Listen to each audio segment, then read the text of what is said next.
flag carrier Philippine Airlines, PAL, ay nagmumungkahi na magtayo ng isang bagong gusali ng annex sa Ninoy Aquino International Airport, NAIA, Terminal 2, na magsasama ng isang bagong passenger terminal, sa isang bid upang matugunan ang terminal's overcapacity issues.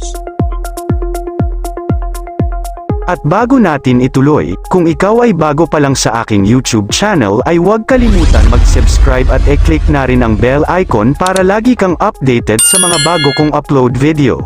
Sa isang pagtatanghal bago ang Management Association of the Philippines, MAP, ang Pangulo ng PAL na si Jaime Bautista ay nagbukas ng pananaw ng isang arkitekto ng iminungkahing annex, na magbibigay ng isang passenger terminal na may kapasidad na 12 milyon hanggang 15 milyon bawat taon. Sinabi ni Bautista na ang bagong terminal ay magkakaroon ng mga aerobridges na may kakayahang maghatid ng 12 hanggang 17 na malawak at mga jet ng single aisle.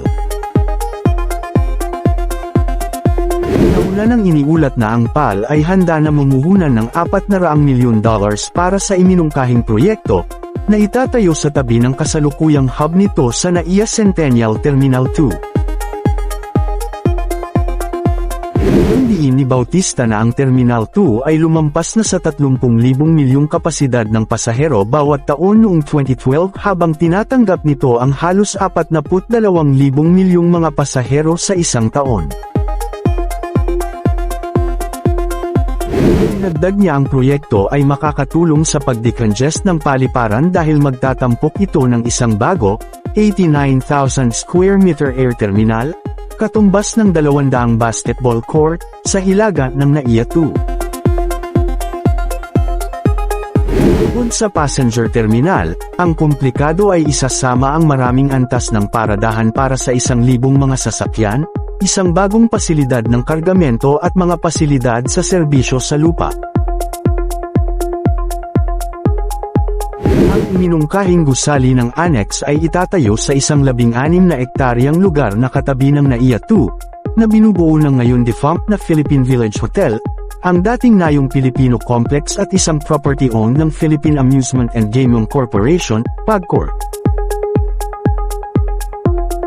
Sinabi ng Department of Transportation, DOTR, Undersecretary na si Manuel Antonio Tamayo sa mga reporter na pinag-aaralan pa rin ng departamento ang iminungkahi. Na, sinusundan lamang namin ang mga pamamaraan ng gobyerno kung isaalang-alang ito bilang isang unsolicited proposal dahil hindi ito isang simpleng pag-upa ng pag-aari at may plano na magtayo ng isang bagong terminal. Bukod dito, sinabi ni Bautista na ang PAL ay masigasig sa proyekto ng annex building upang pagsamahin ang mga operasyon nito at magbigay ng sapat na silid para sa lumalagong fleet ng mga jet at internasyonal at domestic na pasahero. Sa kasalukuyan, ang national carrier ay nagpapatakbo sa NAIA Terminals 1, 2 at 3 para sa ilan sa mga domestic flight nito. Dito, binigyang diin ni Bautista ang buong suporta ng gobyerno, lalo na sa pag-secure ng mga mahahalagang pag-upa sa lupa mula sa mga ahensya tulad ng Manila International Airport Authority, MIAA, at PAGCOR upang magtagumpay ang vision nito. Samantala, ang Kagawaran ng Transportasyon, DOTR, ay nagpaplano na ibigay ang 9 na paliparan sa 2 magkahiwalay na mga package sa pribadong sektor upang makadagdag sa sarili nitong mga pagsisikap upang mapagbuti ang mga gateway ng rehiyon. Sa 2025 Philippine Aviation Summit, sinabi ng transportasyon na Undersecretary na si Jim Sijonko na ang DOTR ay kasalukuyang sinusuri ang mga bundle na proyekto sa paliparan na inihanda ng mga multilateral na ahensya. Tinap ng DOTR ang World Bank's International Finance Corporation, IFC, upang matatag ang isang balangkas ng Public-Private Partnership, PPP, para sa mga paliparan ng Davao, Dumaguete at Siargao. Sinuportahan din ng DOTR ang Asian Development Bank, ADB, upang magtrabaho sa isang katulad na proyekto ng PPP para sa Lawag, Bicol, Busuanga, Bacolod, Tacloban at General Santos na paliparan, parehong IFC at ADB ay nilagdaan bilang mga tagapayo ng transaksyon ng DOTR para sa pagbundle ng mga PPP ng paliparan.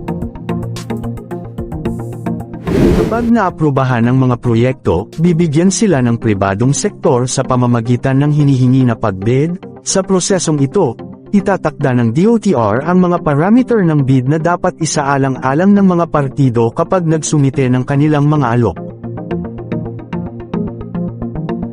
Ang Philippine Regional Airports Consortium, na pinangunahan ng mga clans ng Gokong Wei at Go Shannon, ay nagsumite ng isang alok na 16 na bilyon pesos upang mapatakbo at mapanatili ang mga paliparan ng Davao, Bicol at Siargao. Sinusuri din ng DOTR ang mga hindi unsolicited proposal para sa pag-unlad ng paliparan.